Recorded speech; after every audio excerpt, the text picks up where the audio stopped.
Tu nous emmènes à la voiture, là? Ah bon? Allez, viens. Tu te rappelles où elle est? Chaque jour, Domitille doit veiller tout particulièrement sur son fils Clément, 15 ans, porteur d'un handicap. Une anomalie génétique a été diagnostiquée à l'âge d'1 an. Bravo. Cette anomalie, elle s'appelle la tétrasomie 18p. Clément a une réplique de son chromosome 18. Clément était totalement dépendant dans tous les actes de la vie, bien sûr, de par son âge et de par ses incapacités à faire certaines choses.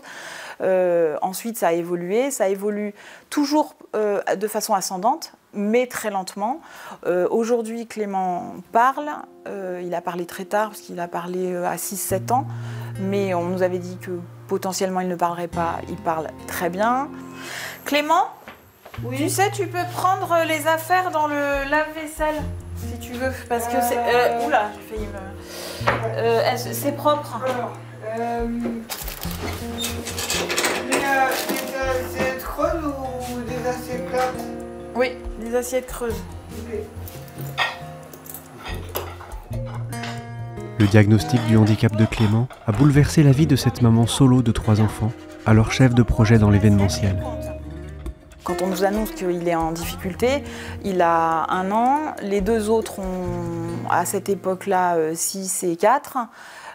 J'ai une activité professionnelle chargée, intense. La première répercussion qui a été un cataclysme, c'est que j'ai arrêté ma profession. Et ensuite, comme répercussion, je trouve, en tant que maman, et c'est pas des moindres, c'est qu'on est en permanence en train de se demander si cet emploi du temps ultra chargé et les demandes incessantes de la prise en charge de Clément nous empêchent d'être maman, une bonne maman pour les autres.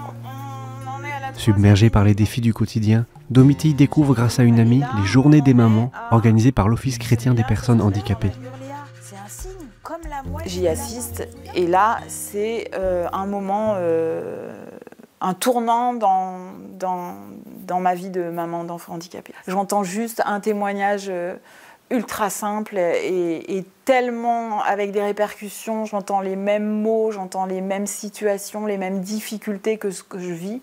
Je tombe des nues en fait sur les émotions que ça me fait vivre. Pour moi, ça a été l'opportunité de me rendre compte que j'étais pas seule, de faire l'expérience que pendant une journée complète, on peut évidemment parler du handicap, mais en fait, penser à soi, c'est quand même une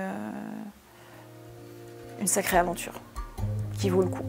L'antilope est rapide. Les enfants ont Depuis, Domitille participe chaque année à ces journées, un moment d'échange et de réconfort auprès d'autres mamans. Qu'est-ce qu'il y a écrit là? Je suis sûre que vous réussirez.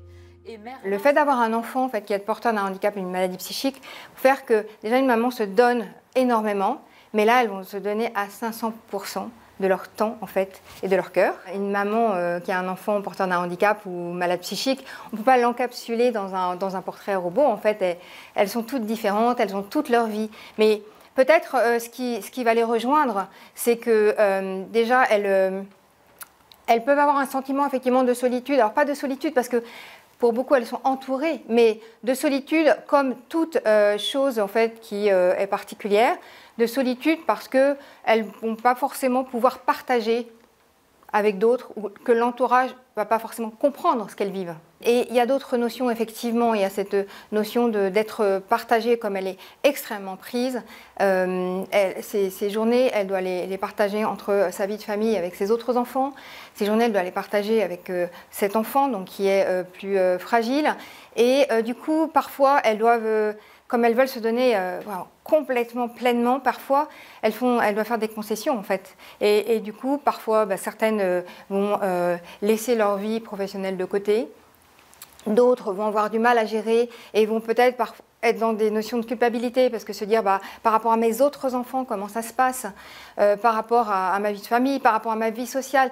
Donc c'est en permanence un juste équilibre à trouver, un équilibre fragile qui est difficile pour elles. Donc il y a une charge mentale qui est considérable, une charge mentale, une fatigue qui fait que même il est parfois difficile de s'arrêter une journée de prendre du recul sur sa vie. Donc, les journées des mamans, elles sont conçues spécialement pour ces mamans depuis 2011 pour pouvoir répondre à ce besoin. Et elles regroupent plus de 3000 mamans depuis 2011. Donc, à partir du printemps prochain, plus de 300 mamans vont se regrouper dans 12 villes en France pour souffler et se ressourcer. En fait, ces mamans ont vraiment besoin d'avoir un temps de répit pour se poser et puis partager. Donc cette notion de partage, elle est très importante, puisque pendant ces journées, elles vont rencontrer d'autres mamans en fait, qui ont le même langage, ont le même vécu, même si leur enfant n'a pas le même âge, même si la maladie n'est pas la même, même si le handicap n'est pas la même, elles vont se rejoindre à demi-mot, en fait, quasiment. En fait. Et ça, c'est vraiment la chose qui est capitale, c'est que cette rencontre, en fait, qui est assez extraordinaire, va permettre, en fait, de totalement se libérer. Donc, c'est une libération et un vrai ressourcement pour les mamans.